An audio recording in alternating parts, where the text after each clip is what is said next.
Belki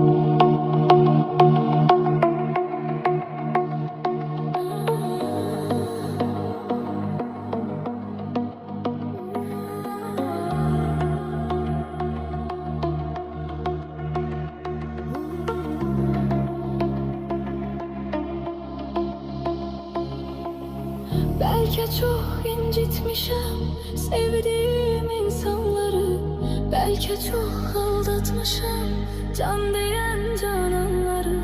Sonda görmezden gelip ettiğim noksanları, var ümidim affedersen sen beni.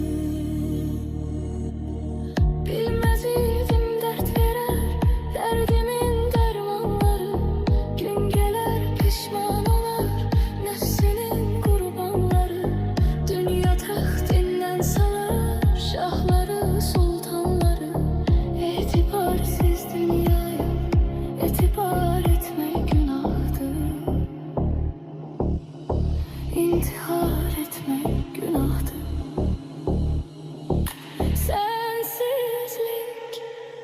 Sensizlik çok çetin dünyada, gam yazılmış kısmetim, kalmayıptı takatim. Sevmeydi niyetim, şahit olmaz kalbime Allah'ımdan başka bir kez. Ses salar sessizce bir ses.